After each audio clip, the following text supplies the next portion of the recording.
Bismillahirrahmanirrahim. Assalamualaikum warahmatullahi wabarakatuh. Innal hamdalillah nahmaduhu wa nasta'inuhu wa nastaghfiruh wa na'udzu billahi min syururi anfusina wa min sayyiati a'malina. May yahdihillahu fala mudilla lahu wa man yudlil fala hadiyalah. Asyhadu an la ilaha illallah wa asyhadu anna Muhammadan abduhu wa rasuluh. Yang pertama, sebelum kita memulai pembahasan atau materi yang akan kita bahas pada hari ini tentang kultum sastra, kita perlu mengenal terlebih dahulu apa yang dimaksud dengan studi gender dalam karya sastra. Dikarenakan hal ini sangat relate atau berkaitan dengan apa yang akan kita bahas. Maka dari itu, kita perlu mengenal terlebih dahulu apa yang dimaksud dengan cultural studies dan feminisme. Dikarenakan dua hal ini cukup mirip sehingga sulit untuk dibedakan. Nah, feminisme dan cultural studies ini mereka dua-duanya sama-sama memiliki atau menginginkan untuk menghasilkan pengetahuan. Di antaranya yaitu pengetahuan kelompok-kelompok yang terpinggirkan, tertindas, dan terdominasi.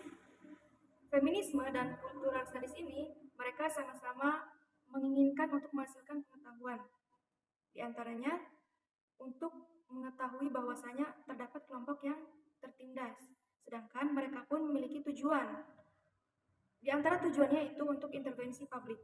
Nah, yang dimaksud dengan intervensi publik di sini bisa dikaitkan atau disamakan dengan kepentingan substansif dalam isu kekuasaan, representasi budaya populer, subjektivitas identitas, hingga terkait dengan isu-isu lainnya.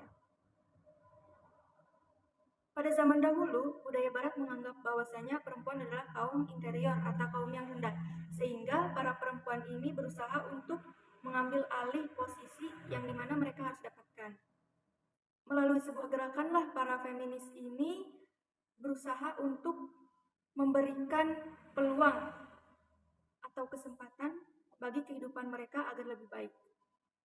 Feminisme awalnya muncul ketika para perempuan ingin mengorganisir dirinya untuk bisa berkecimpung di dalam skala yang lebih luas, sehingga mereka pun berusaha untuk memprotes apa-apa yang harus mereka dapatkan. Pada abad ke-18 terdapat tokoh feminisme perempuan yaitu Mary Wollstonecraft. Jadi Mary Wollstonecraft ini adalah salah satu tokoh perempuan Inggris yang dimana juga tokoh feminisme. Mary menginginkan untuk para perempuan ini bisa menyuarakan pendapat mereka melalui judul buku yang dirilis oleh Mary Wollstonecraft yang berjudul A Vindication of Rights of Women. Nah, dari buku inilah para feminisme atau aktivis feminis mereka mengambil alih untuk mengambil pemikiran mereka dari buku-buku yang telah ditulis oleh Mary Wollstonecraft. Salah satunya itu judul buku yang A Vindication of Rights of Women. Baik itu dalam segi politik, pekerjaan, ataupun pendidikan. Pada zaman dahulu, terdapat banyak sekali pembahasan-pembahasan mengenai feminisme, baik di dalam karya sastra ataupun studi gender. Apabila kita tinjau dari pendekatan feminisme di dalam karya sastra, kita akan mengenal sebuah istilah, yaitu feminisme. Nah, feminisme ini, apa yang dimaksud dengan feminisme? Nah, feminisme adalah suatu gerakan yang bertujuan untuk mengkonstruksi strategi politis. Di antaranya yaitu intervensi publik atau intervensi kehidupan sosial, khususnya bagi kaum perempuan. Oleh karena itu, para feminis ini berusaha untuk menunjukkan jati dirinya ataupun mereka berusaha untuk bisa memberitahu kepada seluruh dunia bahwasanya kaum perempuan pada zaman dahulu adalah tertindas sehingga mereka membutuhkan ruang lingkup atau tempat yang nyaman bagi mereka. Sedangkan apabila ditinjau dari pendekatan feminisme pada pasca strukturalis, itu terdapat konsep feminisme. Mereka itu menganggap konsep feminisme seperti halnya yang berada di pikiran mereka, yaitu konsep seks dan gender. Sedangkan seks dan gender sendiri memiliki makna, yaitu suatu konstruksi sosioekonomi dan budaya atau suatu konstruksi sosial yang dimana konstruksi sosial tersebut tidak bisa dilepas atau direduksi dari konsep-konsep yang ada, seperti halnya konsep kapitalisme ataupun konsep biologi. Nah, sedangkan para aktivis atau kaum feminis ini mereka memiliki pandangan bahwasanya seks adalah biologi dan gender adalah asumsi dan budaya. Sehingga mereka perlu untuk menganalisis terlebih dalam dan kita pun perlu untuk mengetahuinya agar kita bisa mengambil pembelajaran yang ada. Apabila kita lihat dari dua hal ini cukup mirip, sehingga kita pun apabila ingin mengkaji, kita pun harus mengetahuinya lebih dalam. Sedangkan menurut Alan Auerbeinstein atau yang disebut juga American Political Scientist mengatakan bahwasanya kapitalisme adalah suatu sistem sosial yang menyeluruh, bukan hanya sekedar sistem perekonomian semata.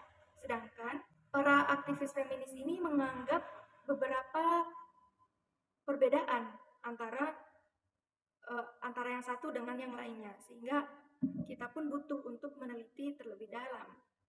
Di dalam feminisme sendiri terdapat dua atau dibagi menjadi dua, diantaranya itu feminisme liberalis dan feminisme sosial.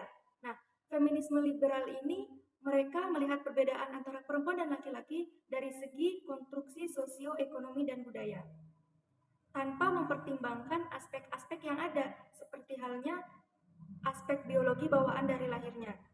Sedangkan feminisme sosialis, mereka lebih menekankan kepada relation atau hubungan antar kelas. Dan feminisme sosialis, mereka memiliki pandangan tentang gender. Nah, mereka memiliki pandangan tentang gender ini bahwasanya gender adalah aspek fundamental ketimpangan dalam reproduksi kapitalisme. Sedangkan seperti yang saya telah sebutkan tadi bahwasanya Alan Auerbeinstein ini menyebutkan kapitalisme itu adalah sekedar sistem yang menyeluruh, bukan hanya sistem perekonomian. Apabila kita lihat dari dua kubu perbedaan di atas, akan terdapat perbedaan, akan tetapi mereka memiliki tujuan yang sama, yaitu untuk intervensi publik. Sebenarnya banyak sekali stereotip tentang gender yang dimana tidak berimbang antara satu dengan yang lainnya. Akan tetapi mereka pun memiliki tujuan yang sama. Di dalam sejarah, feminisme sendiri terdapat 3 fase. Elaine Walter membaginya menjadi 3. Yang pertama yaitu fase feminin, yang kedua fase feminis, yang ketiga fase female. Nah, yang pertama adalah fase feminin. Fase feminin, para penulis perempuan lebih tepatnya, mereka menginginkan untuk sama seperti penulis laki-laki. Makanya kebanyakan dari penulis perempuan ini, mereka mengikuti jejak-jejak tradisi yang telah dibangun ataupun yang ditulis oleh laki-laki. Lalu yang kedua, terdapat fase feminis. Fase feminis ini, mereka para perempuan mulai memprotes hak-hak mereka, baik itu dari pekerjaan, politik, maupun segi pendidikan. Nah, sedangkan yang ketiga itu fase female. Nah, fase female ini para perempuan mulai berkonsentrasi terhadap eksplorasi pengalaman perempuan, baik itu dari bidang seni maupun sastra. Oleh karena itu, kita sebagai manusia, as human being, kita perlu memahami sejarah maupun sastra, dikarenakan dua hal ini cukup relate bagi kehidupan kita. Sekiranya kita sebagai manusia yang bisa berpikir, yang bisa mendalami sebuah ilmu-ilmu yang ada, dikarenakan ilmu ini bukan hanya satu ataupun dua, tetapi banyak sekali dari kita yang perlu mengambil langkah selanjutnya untuk bisa mengetahui dan memberikannya secara luas. Sekiranya cukup sekian. Terima kasih. Wassalamualaikum warahmatullahi wabarakatuh.